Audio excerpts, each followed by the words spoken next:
My top piece of advice for someone who wants to become a solicitor or is thinking about it would be to get some work experience in a law firm, because there's nothing more valuable than actually working in a law firm and seeing what it's like in real life, because it's not definitely for everyone, and until you try it you don't know.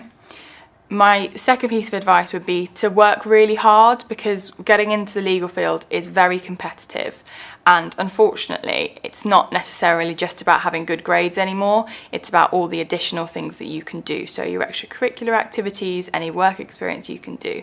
So the more work you can do now to put yourself ahead of the game will put you in good stead when you come to embarking on your legal career. The advice I'd give somebody going into banking, absolutely give it the option. So you know, banking shouldn't be ruled out because of what happened, you know, sort of 10 years ago. So my advice would be, first of all, be authentic. So I learned a rule about probably 15 years ago, was to be yourself, bring your whole self to work, because I found it increasingly difficult trying to be this banker that actually wasn't me. So being authentic and being yourself is one key thing. I've always said, and this is how I invest my time back now with individuals, is really seek out that network, you know, form networks that work for you on so many different levels, whether it's a personal level, a business level. They will help you and find opportunities when you don't think there's any opportunities there.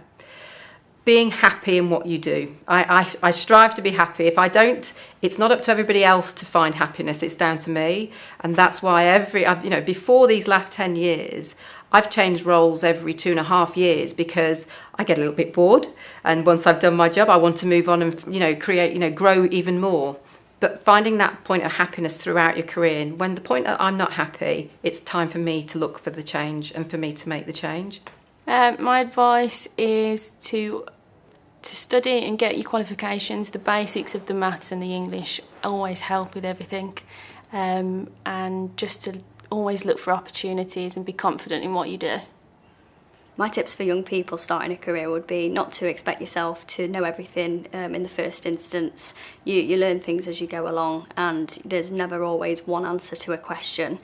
I'd also advise to not be put down by people thinking that you're inexperienced. Just because you're young and you've not necessarily worked in the industry before, it doesn't mean that you can't prove people wrong.